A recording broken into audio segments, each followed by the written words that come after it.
Сәлеметсіздер ме оқушылар?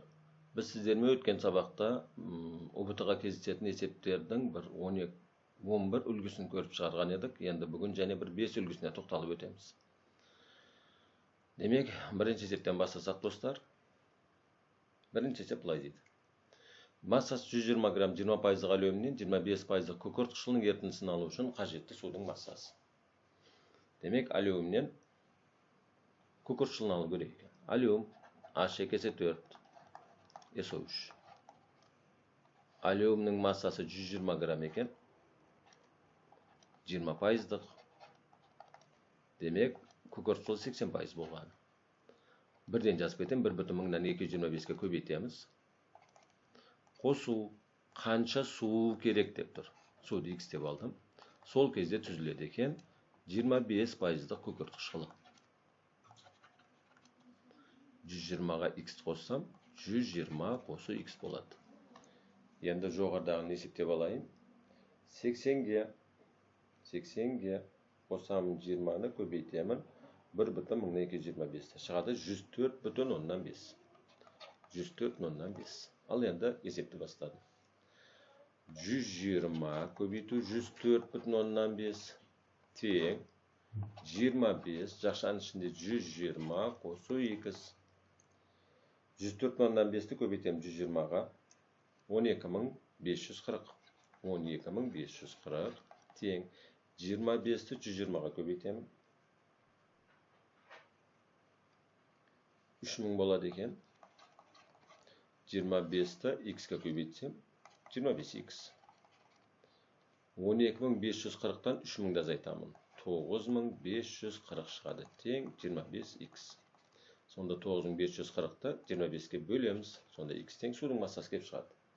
9540-ты бөлеміз 25-ке тең 381,6 грамм су қажет екен бізге. Суды сұрап жатыр, судың массасы.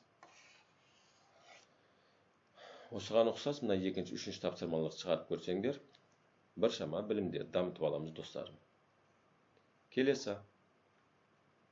Төртінші есеп. Массасы 40 грамм 82% күкірт қышқылы ерітіндісінен 20% алюм алу үшін қажетті күкірт алтоксидінің массасын есептеңдер депті. Күкірт қышқылы H2S4. Массасы 40 грамм екен. Пайызы 82%. Қосамын күкірт алтоксидін. Қанша деп тұр X деп алдым. Түзіледі екен алюм. 20% деп тұр. Демек 100-ден 20-ны азайтсам 80 болады.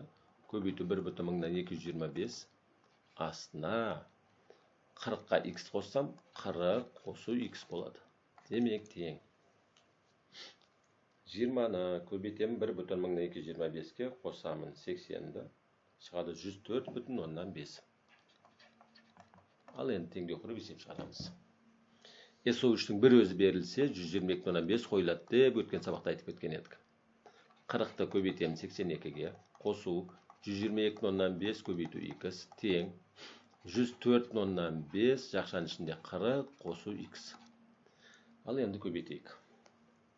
40-ты көбейтсем 82-ге 3280 кеп шығады. Қосу 122,5 X тең 104,5-ті көбейтемін 40-қа 4180. Қосу 104,5-ті X-ке көбейтсем 104,5X болады. 4180-нен 3280-ді азайтамыз. 900 қалатын сияқты. 900. 122,5X-тен 104,5X-ті азайтсам 18X қалады. Сонда X-ім тең 900-ді 18-ге бөлсем 50. Демек 50 грамм күкірт алтоксидін қосу керек екен достар. Сонда азайтып көреймін. 4180-нен азайтамын. 3280-ді 900 болды. Бөлемін 18-ге 50. Осыған қарап 5-6 есептер шығарып көреміз достар. Келесі. 7-ші тапсырма.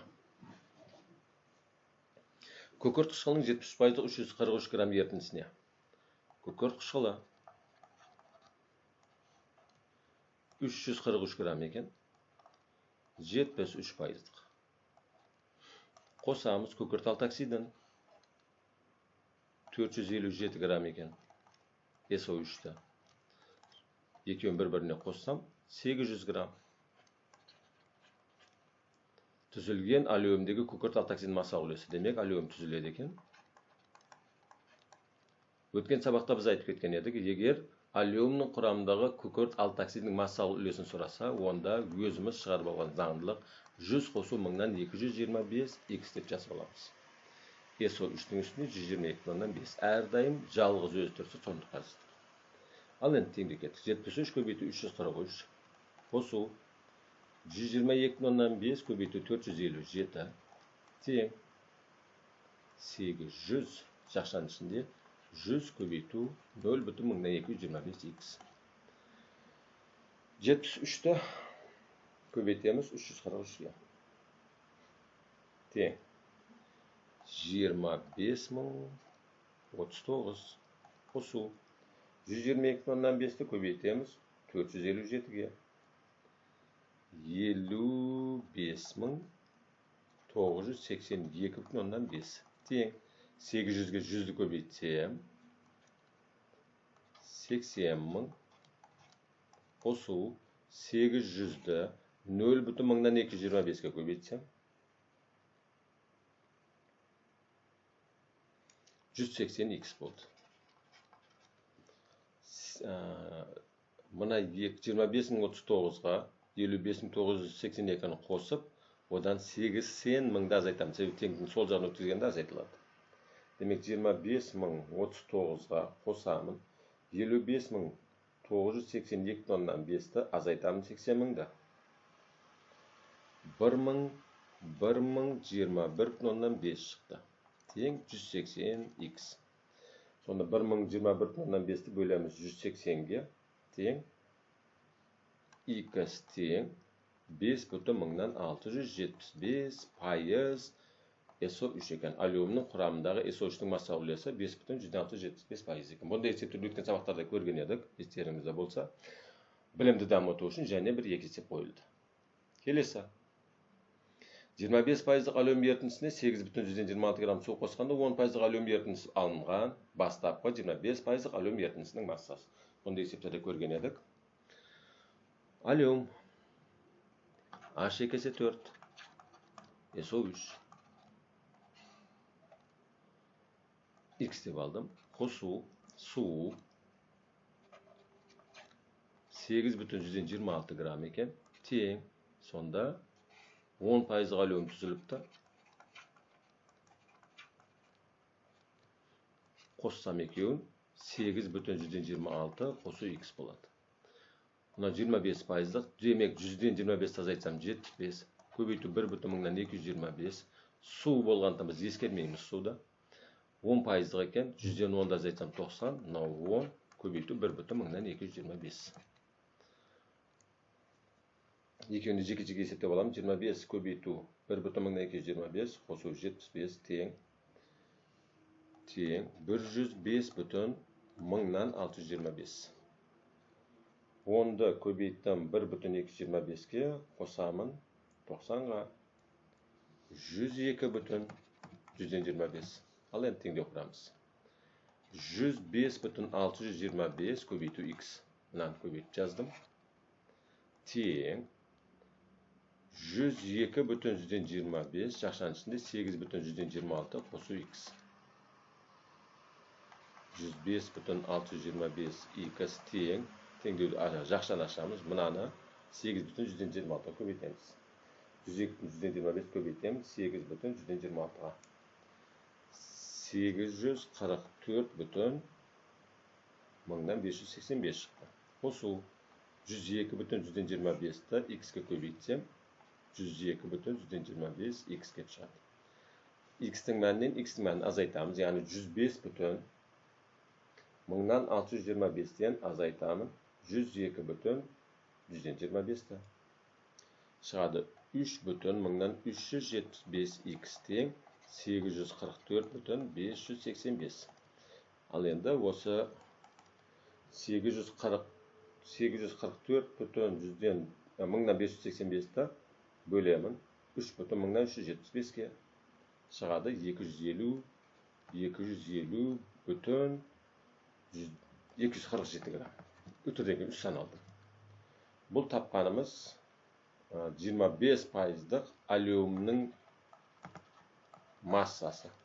Bizden de son so'radi. Bastapqı 25%'lık alüminyum massasını so'rab жатыр. Demek duruşabı 250,247 gram ekan. Kelesi so'nggi hesap. Massası 200 gram 10%'lık alüminyum suyultuğa 82%'lık ko'kört qishqilining eritinisini qo'shganda tuziladigan 5%'lık alüminyum eritisinin massası. Bunda hesaplarni ko'rgandik. Demek damıtuğa yaxshi hesaplar bular. Bilim damıtuğa. H ekesi 4 SO3. Alüminyum massası 200 gram ekan. 10%'lık demek bana 90%. Köbeytü 1,225. Bul çıgadı 102,125 siyahtı edi. Qo'shu ko'kört qishqili 82%'lık ekan. Aslında x deb yazıp aldım. Teng alüminyum H ekesi 4 SO3 5%'lık demek 100'den 5 azaytsam 95. Qo'shu 1,225.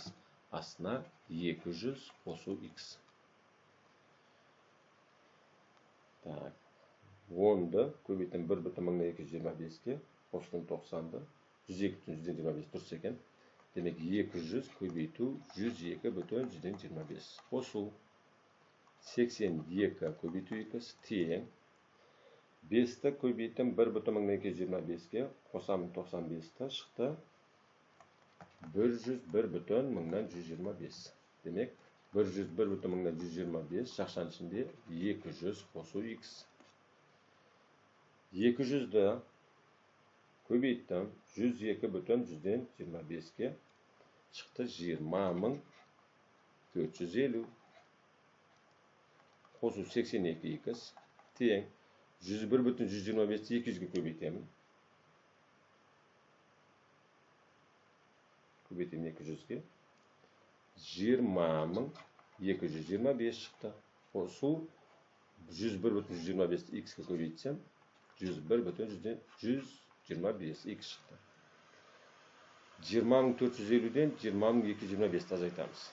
Şu кезде çıgadı 225 teng 101,125 x'ten 82 x azaytamiz. 101,125'ten azaytamiz 82 ne? 19,125 x kelip chiqdi. 20,450 azaytı 20,225 edi. 225 durur. Hani sonra 225'ni bölemiz 19,125'ge chiqdi. X teng 11,176 gram chiqdi. Bu 82%'lık ko'kört qishqilining massasi.